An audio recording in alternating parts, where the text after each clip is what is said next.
नैतिक शिक्षा भाग 2 पुस्तक पंडित श्री राम शर्मा आचार्य द्वारा लिखित ऑडियो 33। गायत्री और यज्ञ भारतीय धर्म संस्कृति के माता पिता। गायत्री भारतीय संस्कृति की जननी और यज्ञ भारतीय धर्म का पिता है। भारतीय तत्व ज्ञान का सार मर्म इन्हीं दो तथ्यों में समाया हुआ है। इसलिए गायत्री और यज्ञ को हम अनादि काल से अपने आध्यात्मिक माता पिता मानते रहे हैं। गायत्री महामंत्र उपासना की दृष्टि से परम सामर्थ्यवान है। शास्त्रकारों ने उसके 5 नाम बताए हैं। 1 अमृत, 2 पारस, 3 कल्पवृक्ष, 4 कामधेनु, 5 ब्रह्मा। इन पांचों के द्वारा जो लाभ उठाए जा सकते हैं उन लोभों को दे सकने की क्षमता इस महामंत्र में विद्यमान है। मनुष्य के भीतर अन्नमय कोश, मनोमय कोश, प्राणमय कोश, विज्ञानमय कोश और आनंदमय कोश यह परम सामर्थ्यवान 5 आवरण हैं। इन पांचों में अगणित रहस्यमय शक्तियाँ सन्निहित हैं। उन्हें जगाने के लिए गायत्री उपासना से बढ़कर और कोई साधना नहीं। 6 चक्रों का भेदन, कुंडली जागरण, स्थूल सूक्ष्म और कारण शरीर का परिशोधन तथा 12 महत्वपूर्ण योग साधनाओं की सफल साधना गायत्री के माध्यम से ही की जाती है। इस महाशक्ति को तंत्र मार्ग में प्रयुक्त करके आश्चर्यचकित कर देने वाली सिद्धियां प्राप्त की जा सकती है। योग साधना का केंद्र बिंदु अपने धर्म में गायत्री महामंत्र ही रहा है। आत्मबल बढ़ाने और आत्म परिशोधन का यह सार्वजनिक सार्वभौम मंत्र है। उसकी उपासना नर नारी बाल वृद्ध कोई भी कर सकता है।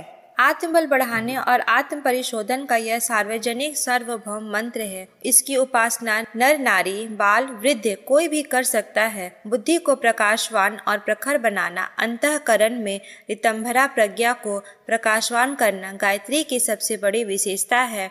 इसलिए भारतीय धर्म के हर अनुयायी को नित्य इस मंत्र की उपासना अनिवार्य बताई गई है। जो इसकी अपेक्षा करता है उसकी कड़े शब्दों में भर्त्सना की गई है। कोई किसी देवता या मंत्र की साधना भले ही करता हो, पर उसे सबसे पहले गायत्री द्वारा अंतःकरण, चतुष्टय तथा इंद्रिय समूह को शुद्ध करना पड़ता है। इसके बिना कोई साधना सफल नहीं हो सकती। कष्ट, विपत्ति और चिंताजनक उलझनों में फंसे हुए व्यक्ति इस साधना का आश्रय लेकर अपनी समस्याओं को हल करते हैं और उलझनों को सुलझाने का मार्ग प्राप्त कर सकते हैं। निराशाजनक परिस्थितियों में आशा का कोष उत्पन्न करने एवं विपन्न को संपन्नता में बदल देने की शक्ति इस महामंत्र में किस सीमा तक भरी पड़ी है। इसकी परीक्षा कोई भी व्यक्ति श्रद्धापूर्वक गायत्री मंत्र की उपासना करके भी कर सकता है। महर्षि विश्वामित्र गायत्री की शोध कर रहे थे। उन्होंने देखा यह सारा संसार ही सूर्य की चेतना से चेतन है, सो वे सूर्य का चिंतन मनन करने लगे। सूर्य की शक्तियाँ प्रदायिनी किरणों ने शरीर के मन विकार दूर कर दिए तो उनकी चेतना सूर्य चेतना से एकाकार हो गई। विश्वामित्र दृष्टा हो गए। गंगा दशहरा का शुभ दिन, उस दिन से महर्षि ने अपना सारा जीवन ही गायत्री महाविद्या के प्रसार में लगा दिया। भारतीय धर्म का सारा विस्तार वेदों से हुआ और चारों वेद गायत्री के चारों चरणों की व्याख्या मात्र है। बीज रूप से गायत्री में वह सब मौजूद है जो हमारे धर्म ग्रंथ में कहा गया समझाया गया है।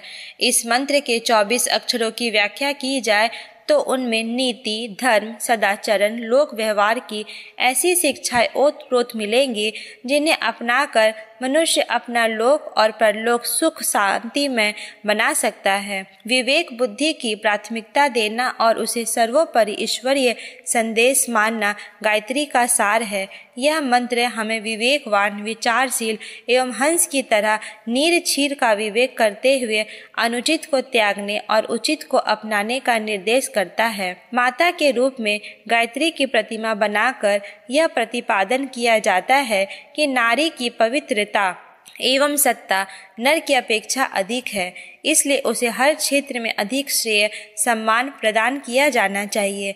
गायत्री का तत्व ज्ञान अपनाकर यदि हम दूरदर्शी, विवेकशील एवं नीतिवान बन सके तो नारी के प्रति अति पवित्र बुद्धि रखें तो इस धरती पर स्वर्ग के अवतरण की संभावनाएं मूर्तिमान कर सकते हैं।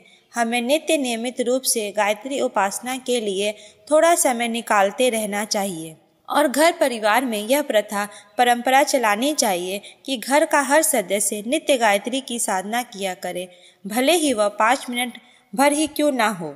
पांडवों ने मरणोन्मुख भीष्म पिता से प्रश्न किया, वह देव कौन सा है जिसमें समस्त देवता सम्माहित है? भीष्म बोले, आद्य शक्ति गायत्री। जो गायत्री की उपासना कर सकी, उपासना ना कर किसी और देवता को पूजता है, वह ऐसा ही है जो अपने घर में छिपे खजाने को नहीं जानता और बाहर धन की खोज में भटकता रहता है। गायत्री माता के रूप में ईश्वर उपासना करने से प्रेम का सर्वोपरि केंद्र बिंदु मातृय हृदय की भावना करने का अवसर मिलता है। जिस रूप में हम भगवान को भजते हैं वे उसी को अनुभूति प्रदान करते हैं। स्नेहमयी माता का ध्यान हमें वात्सल्य की भाव भरी अनुभूतियों से पुलकित कर देता है।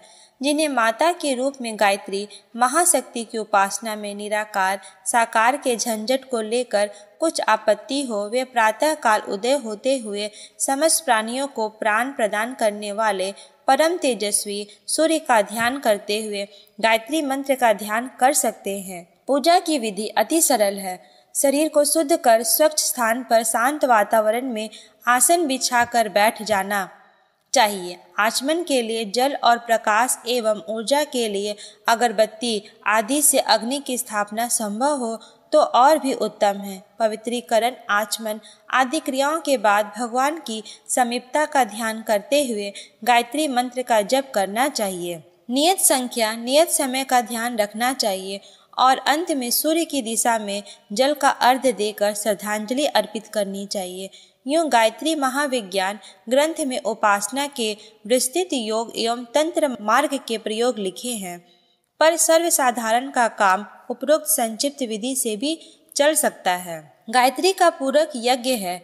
यह एक अति महत्वपूर्ण विज्ञान है जो विश्वव्यापी चेतन जगत को प्रभावित करता है। जड़ जगत को प्रभावित करने वाली अनेक वैज्ञानिक प्रक्रियाएं हैं। सर्दी को गर्मी में बदलने वाला हीटर और गर्मी को सर्दी में बदलने वाला कूलर अपना चमत्कार दिखलाते हैं। अंधेरे को रोशनी में बदलने वाली बिजली का लाभ हर कोई जानता है, पर मानवीय चेतना और विश्वव्यापी चेतना को प्रभावित करने वाले यज्ञ विद्या के बारे में बहुत ही कम जानकारी शेष रह गई है। प्राचीन काल का अध्यात्मवादी विज्ञान अपनी सक्रियता के लिए महत्वपूर्ण सहायता यज्ञ ऊर्जा से ग्रहण करता था। शारीरिक ही नहीं, मानसिक रोगों के निवारण की अमोघ क्षमता यज्ञ प्रक्रिया में मौजूद है। व्यक्तिगत तथा सामूहिक संकटों का निवारण करने वाली शक्तिशाली ऊर्जा यज्ञों के द्वारा वातावरण में संव्याप्त कराई जा सकती है। प्रकृतिगत वातावरण उसके द्वारा बदला जा सकता है, पर आज वह सारा विज्ञान ही विस्मित हो गया।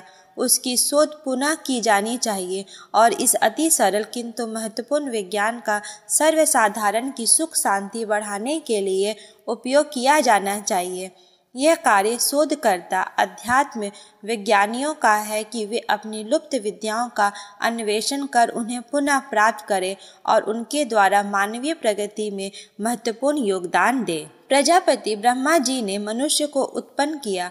मनुष्य ने अपना सारा जीवन दुख, कष्ट और अभाव से घिरा देखा, तो उसने पितामह विधाता से शिकायत की, भगवान, इस संसार में हम असहाय छोड़े गए मनुष्यों की रक्षा और पोषण कौन करेगा? पितामह बोले, यज्ञ।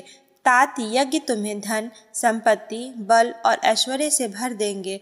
और सच ही है, जब तक देश यज्ञ करता रहा तब तक धन धान्य की कमी कभी नहीं रही। यज्ञ दर्शन की प्रबल प्रेरणा यह है कि मनुष्य यज्ञीय जीवन जिए।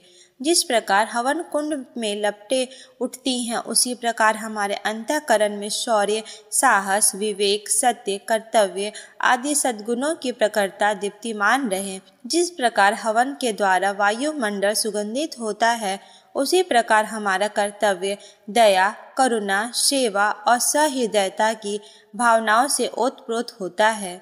उस कर्तव्य के द्वारा सहयोग, सद्भावना का सुख शांति का वातावरण बने, इसका प्रयत्न किया जाना चाहिए। यज्ञ पवित्रता और प्रखरता का प्रतीक है और यज्ञ पूजकों की विचारधारा एवं क्रिया पद्धति इन्हीं मान्यताओं से ओतप्रोत होनी चाहिए। व्यक्तिगत सुख सुविधा के घी, शक्कर, औषधि आदि का हवन करके हम सुखदायी वायुमंडल बनाने और उनका लाभ समस्त प्राणियों को देने की भावना रखते हैं। उसी प्रकार हमारा समस्त जीवन यज्ञमय बने और उसका लाभ समस्त संसार के समस्त प्राणियों को मिले। यह उमंग भी निरंतर मन में उठती रहनी चाहिए। अग्निहोत्र की धार्मिक प्रक्रिया जीवन को यज्ञमय बनाने के आध्यात्मिक क्षेत्र में भी प्रकट कर सके। हमें ऐसा प्रयत्न करना चाहिए। गायत्री और यज्ञ का युग्म हमारी संस्कृति और धर्म का जनक है। उनका समुचित प्रभाव हमारे जीवन पर बना रहे, यही उचित है। एक परीक्षण किया गया। 12 शीशियों में अन्न, दूध, फल, मांस आदि भरा गया। 6 एक कमरे में रखी गई और 6 दूसरे में। वहां से काफी दूर एक कमरे को ज्यों का त्यों रखा गया। दूसरे कमरे में हवन किया जाता रहा। पाया गया कि जिस कमरे में हवन नहीं होता था उसमें रखी शीशियों का खाद्य सड़ने लगा और जल्दी बेकार हो गया। प्रश्न 1। गायत्री और यज्ञ इन दोनों का भारतीय संस्कृति के साथ क्या नाता है? 2। शास्त्रकारों ने गायत्री जी के कितने मुख बताए हैं तथा इनके लाभ प्राप्त करने की क्षमता किसमें है? 3। गायत्री महामंत्र की उपासना करके मनुष्य क्या लाभ प्राप्त कर सकता है? 4। गायत्री की प्रतिमा माता के रूप में बनाकर क्या प्रतिपादित किया जाता है? 5। हमें अपने परिवार में किस प्रकार की आदत डालनी चाहिए? 6। निराकार गायत्री की उपासना किस प्रकार की जाती है? 7। यज्ञ का विज्ञान से क्या संबंध है? 8। यज्ञ से मनुष्य को क्या प्रेरणाएं ग्रहण करनी चाहिए?